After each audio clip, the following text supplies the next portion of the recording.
तो हम अब बात करते हैं नंबर 3 के लोगों की। यहाँ पे हम कवर कर रहे हैं date of birth 3rd, 12th, 21st और 30th। In 4 date of birth पे पैदा हुए लोगों की लाइफ में फाइनेंशियली कैसी होती है इनकी लाइफ? क्या बहुत अच्छे होते हैं फाइनेंसेस में? इनकी लाइफ के अंदर पैसे का इन्फ्लो बहुत ज़्यादा होता है या स्ट्रगल ज़्यादा होती हैं? लाइफ की किस पॉइंट पे इनकी लाइफ में पैसा ज़्यादा आता है? कौन सा टाइम इनके लिए लकी होता है? ऑल इन ऑल 3 नंबर के जो लोग हैं उनकी लाइफ में how is the position of money? पैसा आता है पर बड़ा रुक रुक के आता है, बड़ा स्ट्रगल के साथ आता है, बहुत मेहनत करा के आता है। पैसा लोग इनका मारते बहुत हैं, इन्हें लोगों के द्वारा कहीं ना कहीं डिच बहुत मिल जाता है पैसे को लेके। और अगर हम बात करें कि नंबर 3 वाले पैसे के मामले में कैसे होते हैं, तो ये बेसिकली पैसे को सही मैनेजमेंट के साथ खर्च करना जानते हैं।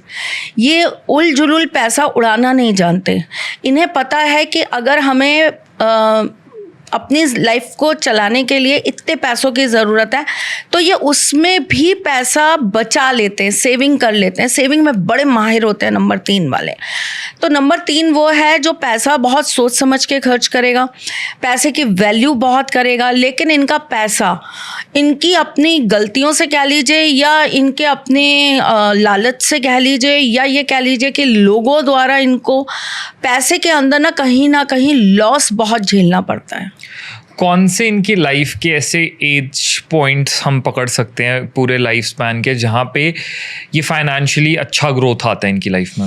नंबर 3 की बात करूँ तो इनको बहुत अर्ली एज में 15-16 साल के बाद भी इनको अच्छा ग्रोथ मिल सकता है अगर इनकी बॉडी के ऊपर बहुत सारे बर्थ मार्क या मस्से या बहुत तिल नहीं है तो। अच्छा। अगर इनके हाथ के बीचों बीच यहाँ ये जो हथेली नहीं, हथेली के ऊपर वाला ये जो भाग होता है, यहाँ पे अगर एक तिल है तो इनको अपनी लाइफ में बहुत अर्ली एज में पैसा मिल जाता है।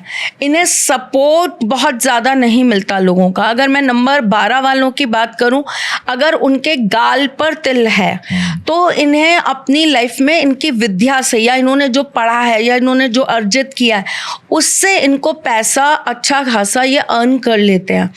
अगर मैं नंबर 21 की बात करूं तो इनको बहुत मेहनत करनी पड़ती है, मेहनत से, लेकिन मार्केटिंग इनकी गजब की होती है।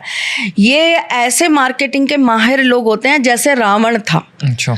आप ये देखो, रावण एकमात्र ऐसा मार्केटिंग का पर्सन था जिसने चक्रवर्ती राजा की पुत्री, चक्रवर्ती राजा की पुत्र वधू और होने वाले चक्रवर्ती राजा सम्राट भगवान श्री राम की पत्नी के अंदर भी, उनके अंदर भी सोने के मृग का लालच जगा दिया, जागृत कर दिया। तो ये वो उस तरह के लोग होते हैं कि आपकी ज़रूरत नहीं है ना, तब भी उस चीज़ को आपको ऐसे पेश करेंगे कि आपको लगेगा कि ये ज़रूरत है और ये होना चाहिए। तो ये मार्केटिंग में बहुत गजब होते हैं, इनके अंदर गजब का स्किल होता है किसी भी चीज़ के लिए कन्विंस कर लेने का। अगर मैं सिर्फ नंबर 30 की बात करूं तो ये लोग बहुत अच्छे होते हैं, ये चेन सिस्टम से बहुत अच्छा काम कर सकते हैं, ये लोगों को जोड़कर अपने साथ काम बहुत अच्छा कर सकते हैं, ये पैसे से पैसा बनाने का काम बहुत अच्छा कर सकते हैं।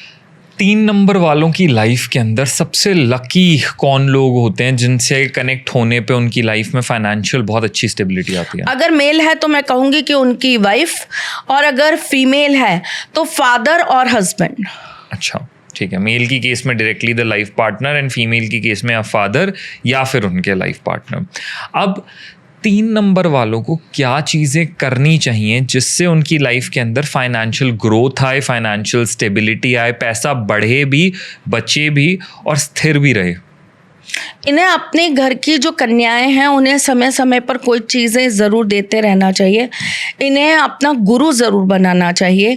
3 नंबर वालों को अपनी लाइफ के अंदर, गुरु का मतलब ये नहीं है कि आप किसी धार्मिक गुरु की मैं बात करूँ, गुरु का मतलब ये है कि कोई ऐसा व्यक्ति होना चाहिए जिससे आप सीखो, कोई टीचर। टीचर, चाहे आप बेशक आप एकलव्य बनकर सीखो, लेकिन आपका द्रोणाचार्य होना चाहिए। ठीक है। ये एक बहुत ज़रूरी चीज़ है इनकी लाइफ में ना, मतलब इनके लिए कोई इंस्पिरेशन होनी चाहिए, वरना ये फिर एक टाइम के बाद बड़े डल होने लगते हैं। इन्हें खाने के अंदर मीठा ज़रूर खाना चाहिए। इन्हें अपनी लाइफस्टाइल के अंदर कोशिश करनी चाहिए कि ये रेड कलर बहुत ज़्यादा ना यूज़ करें, और ये जिस कमरे में रह रहे हैं वो इनके घर का आखिरी कमरा नहीं होना चाहिए। ओके 3 नंबर वालों के लिए हम कहें लकी फील्ड ऑफ वर्क, क्या है कोई ऐसा फील्ड ऑफ वर्क जिसमें इनको ग्रोथ कंपैरेटिवली ज़्यादा जल्दी मिल जाएगा, कंपैरेटिवली इजियर वे में मिल जाएगा? टीचिंग, कम्युनिकेशन, मार्केटिंग, सेलिंग और एनी टाइप ऑफ मैनेजमेंट, चाहे उसमें ये जॉब करें या बिजनेस, दोनों में? एनीथिंग। अच्छा, दोनों में से ये फील्ड्स इनके लिए बहुत अच्छी हैं। एक्सपोर्ट इम्पोर्ट बहुत अच्छा है इनके लिए, 3 नंबर वालों के लिए। That is great.